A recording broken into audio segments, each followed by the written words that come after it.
BronxNet. Your voice, your views, your vision.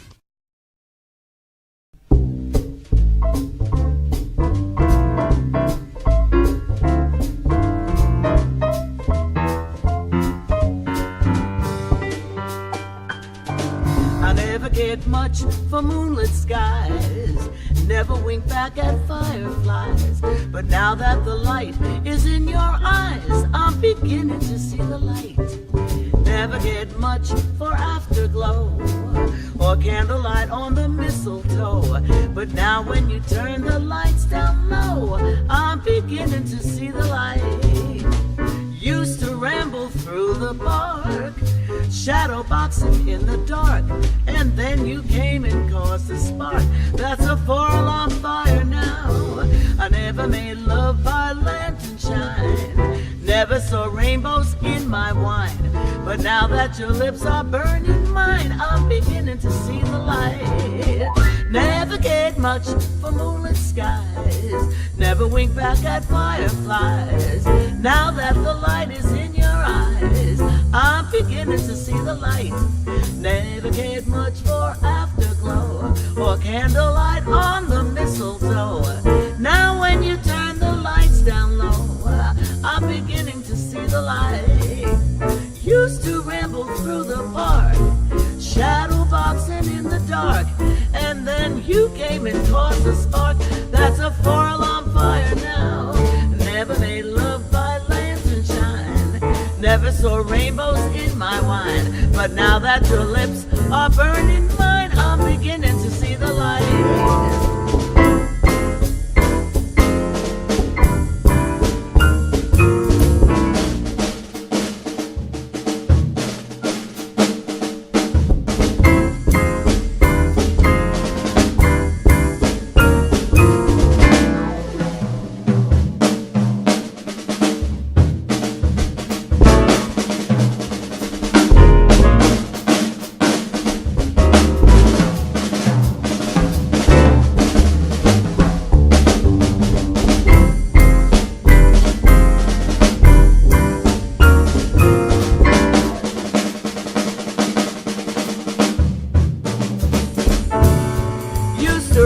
Through the park, shadow boxing in the dark, and then you came and caused a spark. That's a 4-alarm fire now. Never made love by lantern shine, never saw rainbows in my wine. But now that your lips are burning mine, I'm beginning to see the light. I'm beginning to see the light. I'm beginning to see the light. I'm beginning to see the light.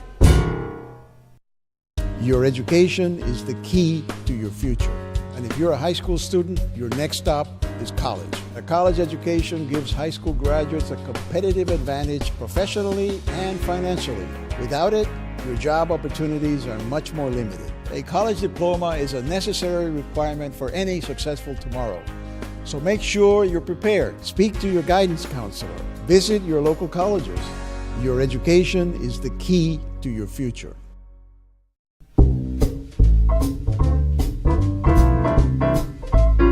And hello and welcome to Open World, your literal passport to universal themes and global culture through the gateway of BronxNet. I'm your host, Darren Jaime, and today we are joined by jazz pianist Valerie Capers and her ensemble. Born in the Bronx, Dr. Capers received her bachelor's and master's degrees from the Juilliard School of Music and is the first visually impaired graduate from the school. Lauded throughout the country for her excellence in education, she was a faculty member at the Manhattan School of Music and is currently Professor Emeritus at Bronx Community College. She's received many awards and honorary doctorates, including the National Endowment for the Arts. She's performed all over the world, recorded 5 albums, and has performed with such notable greats as Dizzy Gillespie, Wynton Marsalis, Ray Brown, and Tito Puente, and that's just naming a few. And guess what?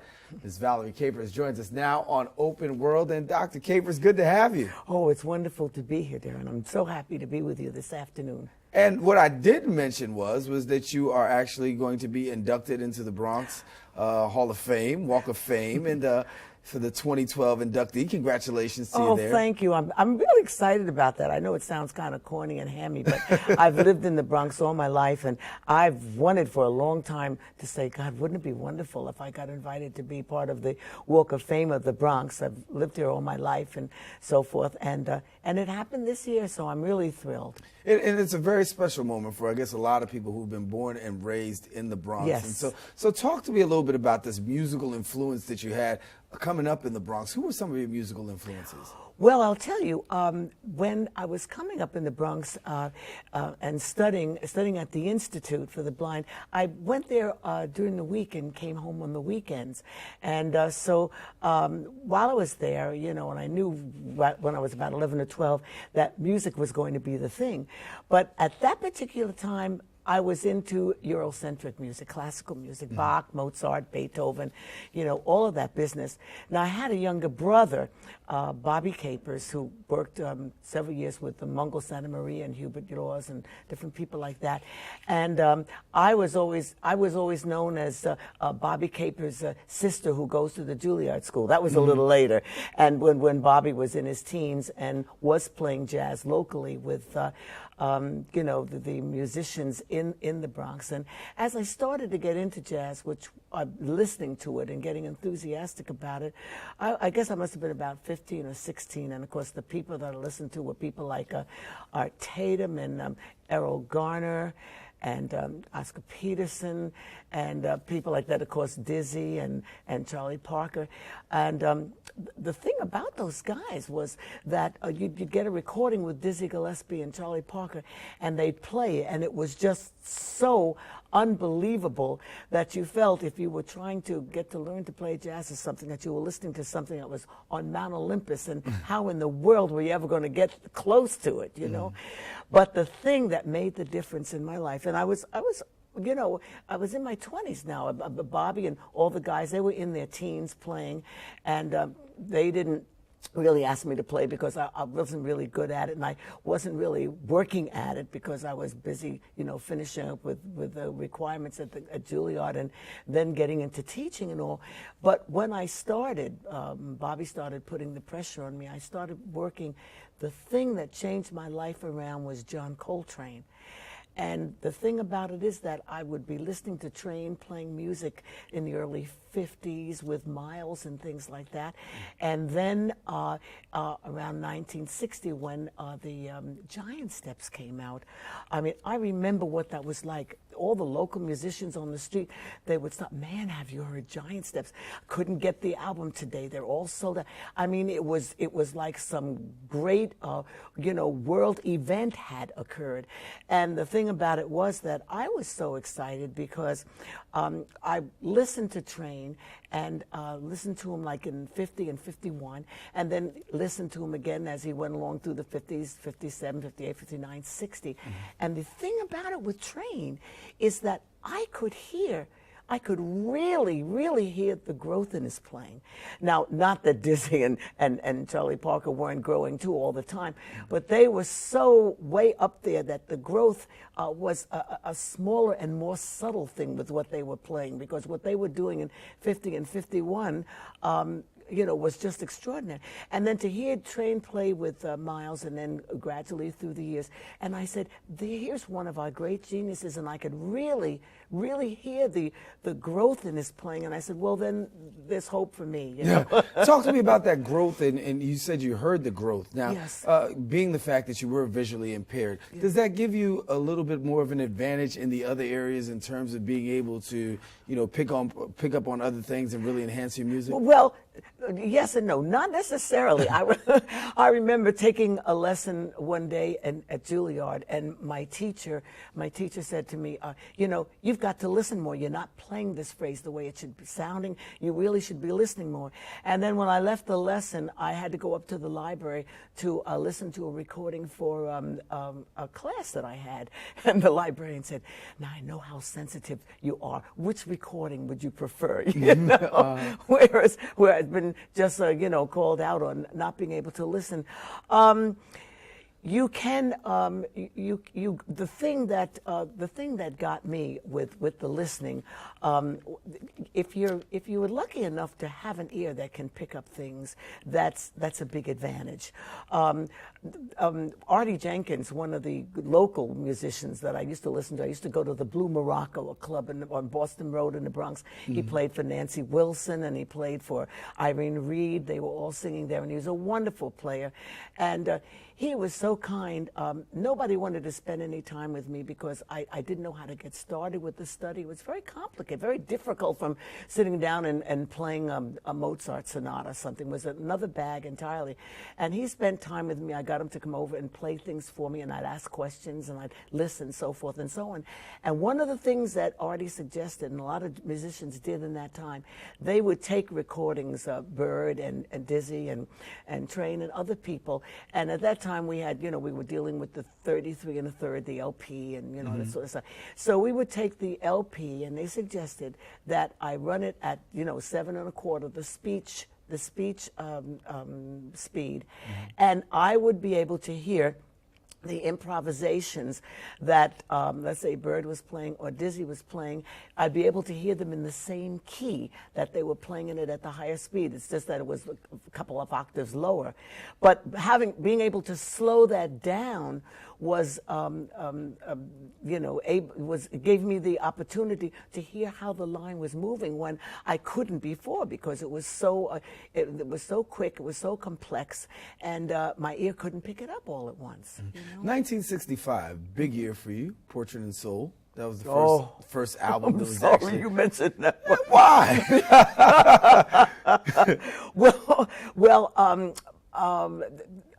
Poor Joel Dawn, God rest his soul.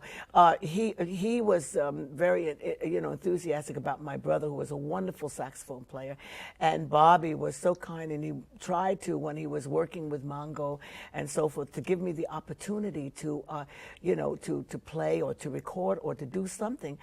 And to tell you the truth, I was not ready. Okay, I really was not ready.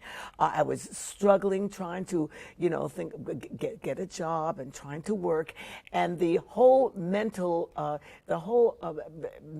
thing and the psychology of playing, and the whole life of playing this wonderful music, this jazz, that you are at the same time the composer and the performer, and you're not an interpretive performer, a performer like you would be with Beethoven. You sit down and your goal is to play the piece the way you think he wants it.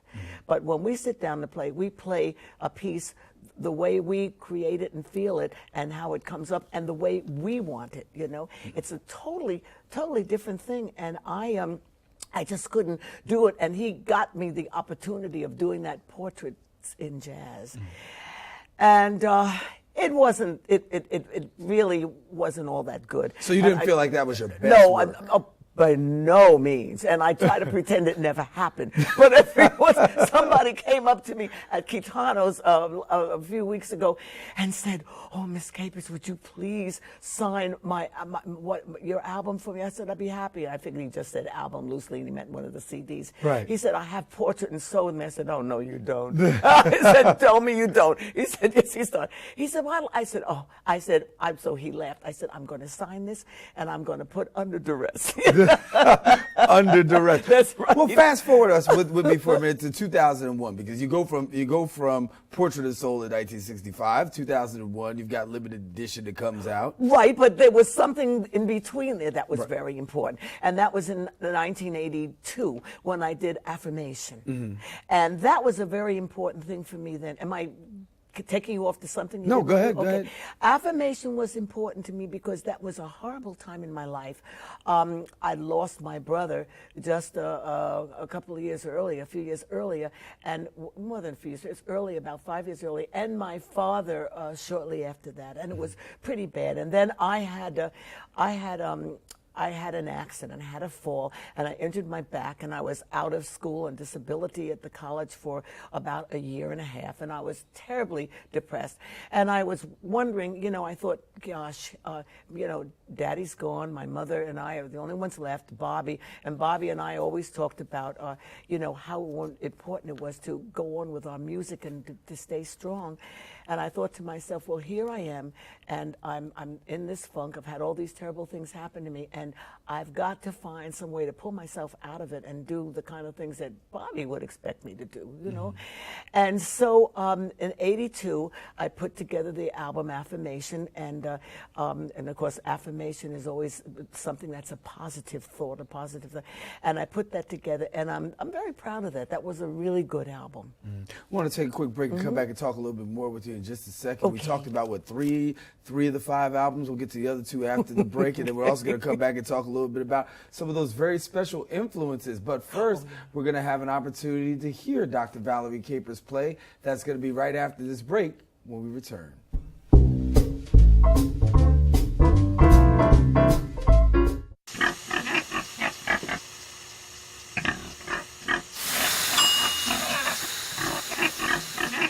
Cook foods to the right temperature using a food thermometer. 3,000 Americans will die from food poisoning this year. Check your steps at foodsafety.gov. I got no pulse for losing. He's in beefing. Shocking. Is it real overtime? Just had a few drinks. This can't be happening. Are we clear? Clear. We're just buzzed. Just buzzed. You didn't tell us that, sir. You're right. This isn't happening. He'll be fine. I feel good. Really? No, not really. Buzz driving. Clear. Maybe we should stop acting like it's no big deal. Shocking.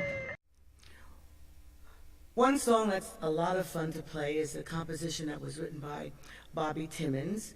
It's called Moanin', and it has that wonderful churchy, bluesy feeling in it, and it's a lot of fun. We enjoy playing this, and we'd like to do it for you now. This is Moanin' by Bobby Timmons.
up on sex, don't give up on birth control either. There are more methods than you think. Find yours at bedsider.org.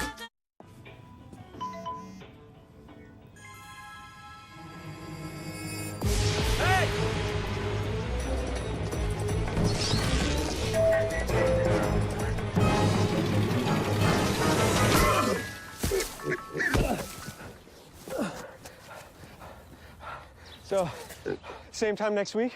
Well, of course. Put away a few bucks, feel like $1 million. For free tips to help you save, go to Feed the Pig.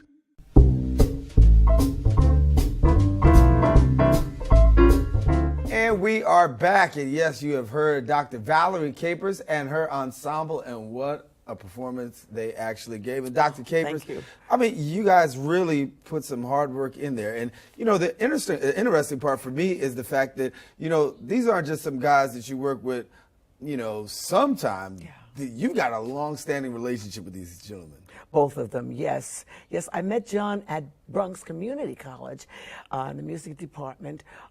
He's one of those special people that got to the college and was able to go through and study, who didn't have the money, the family didn't have the money to get him, you know, to Juilliard or Manhattan or something.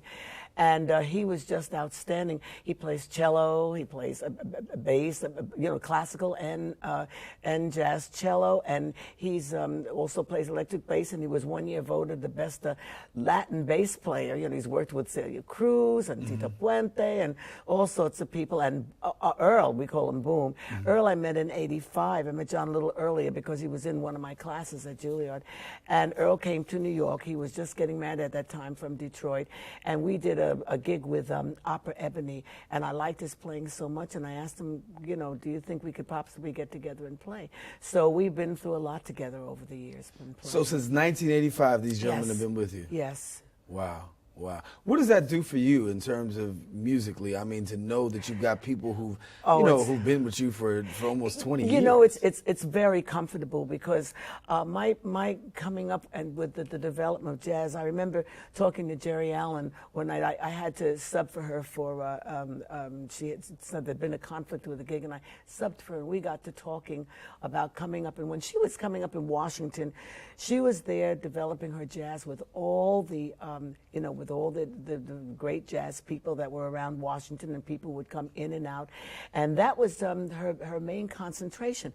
With me, when I was coming up, as I said, I was working with the classical music and then trying at one point to break away from that and not to play that anymore and to work on being a jazz musician and being able to play.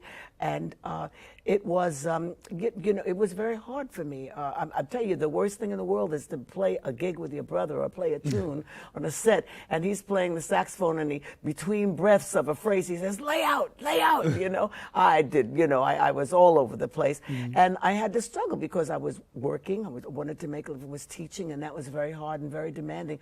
So when I got together with John and Earl, it was a real comfort zone for me because I was able to play with them and play with them a lot, and it started making me feel comfortable about playing and more secure about playing. Now, I know you guys had played in the Bronx, and I knew that playing in the Bronx is something that, most musicians love to do. Yeah. Talk to us about some of the places that you played in the Bronx coming up.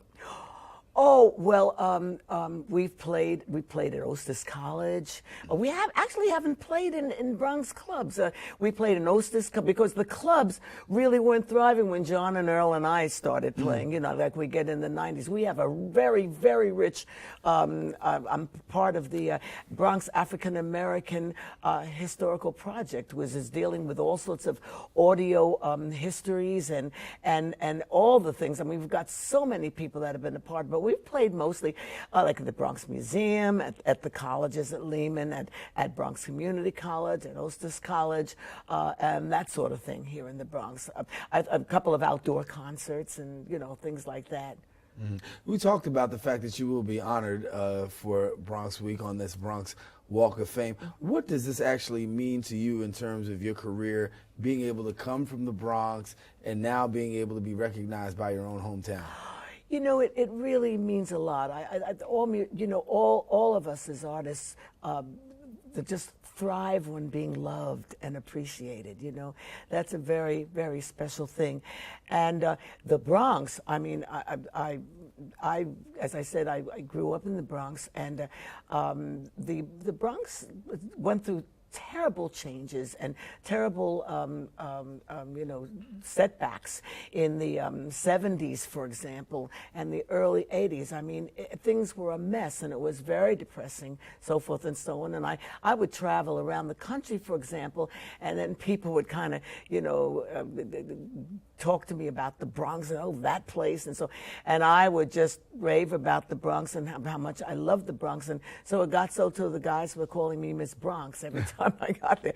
And I remember somewhere in the late 80s, the Times had some article, and they said that probably the #1 community in the country that is really heading up and moving was the Bronx, and I was so happy about that. So to be recognized by the borough of the Bronx in this very special way, it really touches my heart, because the Bronx I consider really my home. That's true. I wouldn't live any place. I always kid them and say, and even when I'm gone, I'll be at Woodlawn, so you're still not going to get rid of me.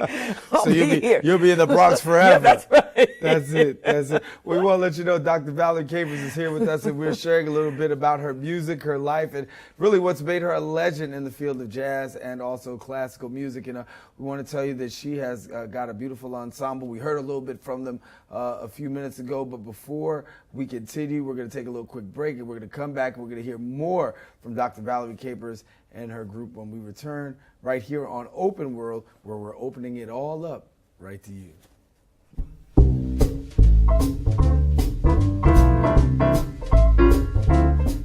Many characterizations have been attributed to our borough over the years.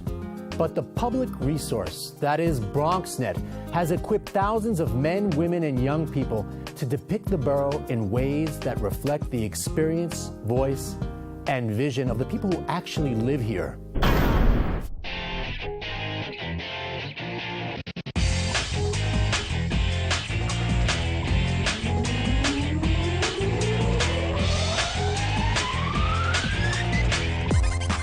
Ordinary yet extraordinary, outstanding men, women, and students who utilize BronxNet training, technology, studios, and channels to highlight and encourage dialogue on important issues behind the camera, or as neighbors and leaders participating as guests in front of the camera, are all part of positive transformation in our communities. They are local voices that inspire hope and activate people to work together toward even more vibrant communities and engaged constituents. They are encouraging investment in our children's future, the strengthening of arts and culture, and the building of a bustling Bronx economy.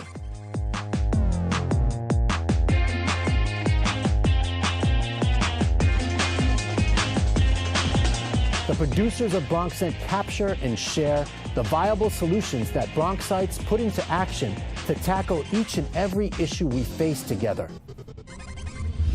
Just as they are passionate about the issues, the producers of BronxNet use the cameras to capture the vital energy, the everyday activities that are the pulse of the Bronx.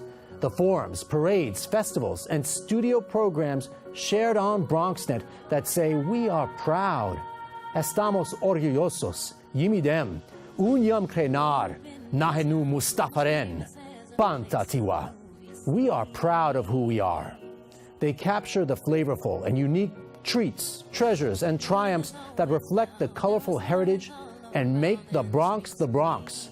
They focus on the sports and other healthful activities that keep us fit to fight the good fight another day tomorrow. While the producers of BronxNet document all the Bronx has to offer, they even document the documentarians across disciplines. The people of the Bronx who leave tablets for tomorrow, as they share their thoughts, feelings, experiences, and knowledge through the visual arts, literature, film, science, and music. The producers of BronxNet are themselves leaving a wealth of information that people from future generations can enjoy when they find and open the treasure chest and access the digital tablets, media time capsules of your channels, BronxNet.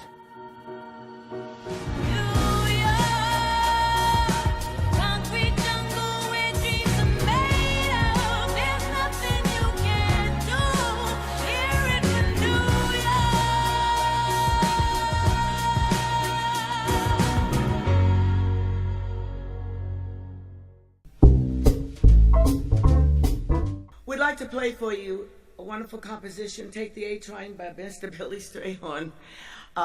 It's very popular because Mr. Duke Ellington used that as his jazz signature for his orchestra. And we'd like to play it for you now, Take the A Train.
very vital that the community be involved with these types of productions.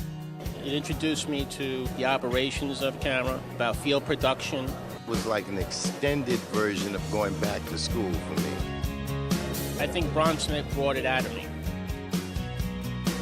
But BronxNet is a very good source for the regular citizen to just have that opportunity. It's for the community, to be utilized by the community. To present their side, their story through communications and through the television medium.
we are back here on Open World. Darren Jaime here with you, and you have been listening to the sounds of Dr. Valerie Capers and her ensemble, and really they have been a tremendous, tremendous blessing to a lot of people all across the world. And Dr. Capers, as we said at the beginning of the show, you know, you've traveled all around the world, traveled all around the country, taking your music to various places. What stands out in your mind in terms of places that you travel and were able to do some things? Do some things, you mean from the standpoint of music itself? Yes. Okay. Well, I'll tell you, a couple of years ago, I went, 2007, I said more than a couple, I went to Salzburg in Austria, and because that's the hometown of Mozart. And so I was there because I was supposed to be doing a concert for the Salzburg Global Conference. And so I was there, and while I was there, one of the faculty members came to me and said, I have a group of students that I would love to work with you. Perhaps, you know, would you be willing to work with them for 2 or 3 days in a workshop? We got them, and they understand English, and they speak English pretty well, and I would love for you to work with them. And this happened to be a group of students who were drama majors, and they all sang. And they wanted to know how to sing, you know, and how to phrase and how to do all these things. And it was an extraordinary 3 days that I had with these wonderful young people, and their enthusiasm and their love of our American music, and the care they took with working so hard in those few days. We sort of bonded so well. It was just a beautiful experience. So many things happen when you travel. When I went to, for example, St. Thomas, which was fun. I had an instrumental improvisation class of young people from a high school, and it was the first time that I had the steel drums in an improvisation class.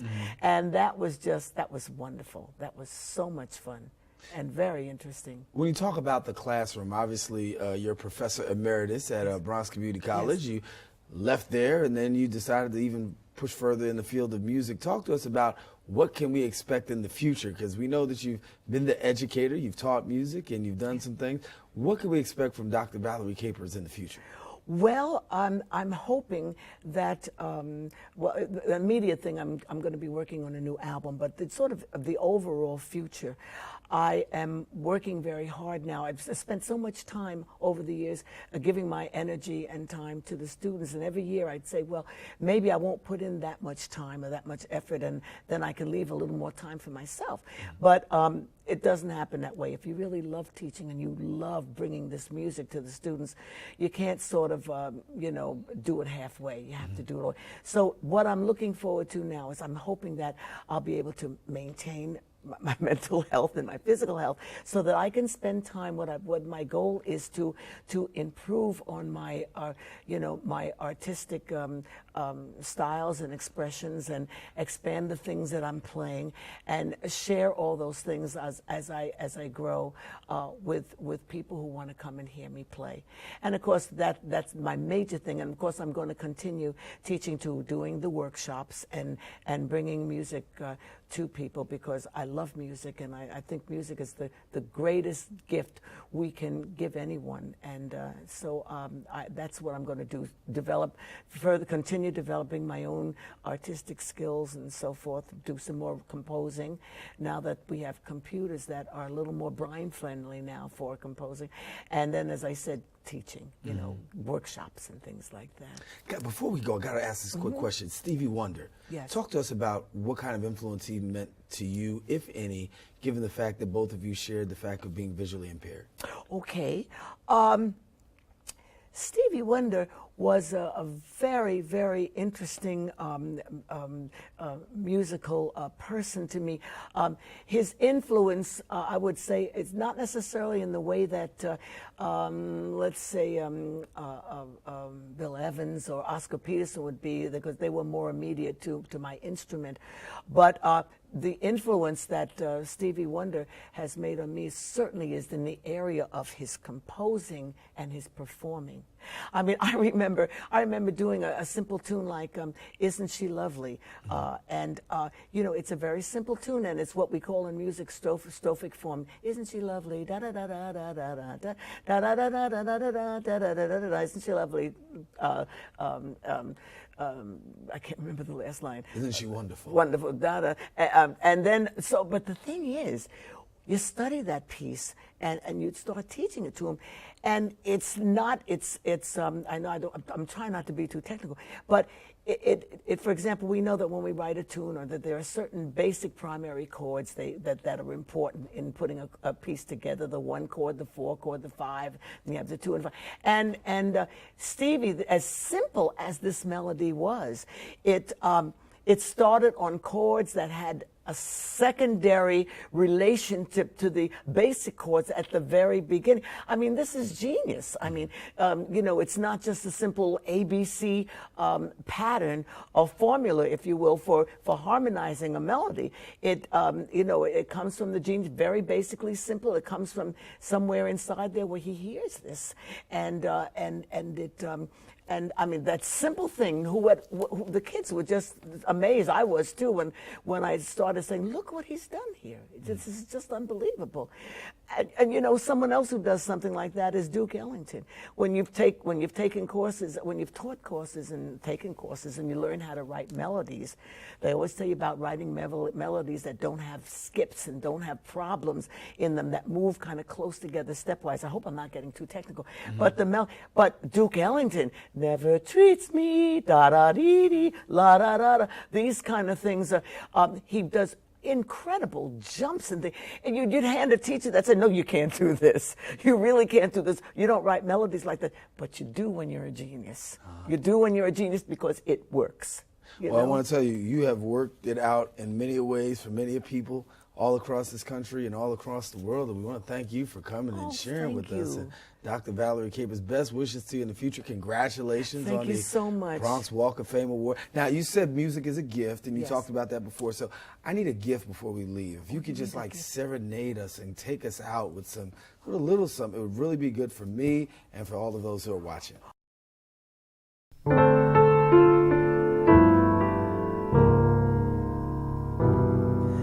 North of Manhattan and west of the Sound, that's where you'll find me hanging around.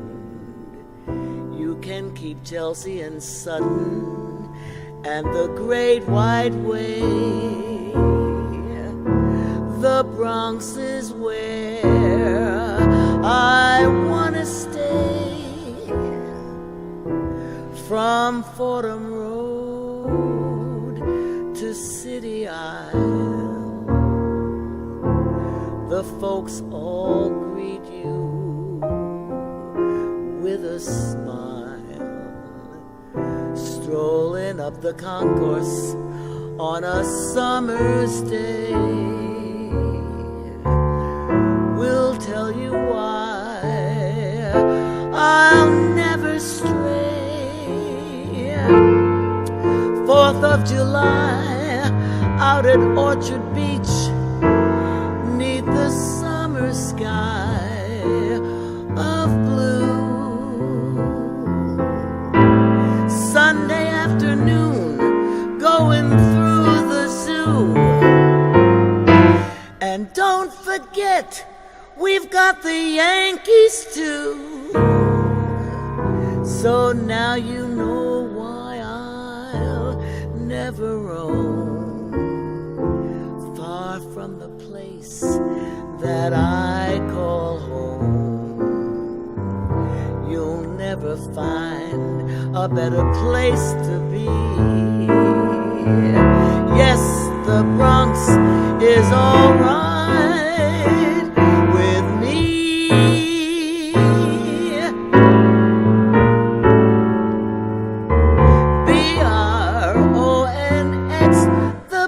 All right with me.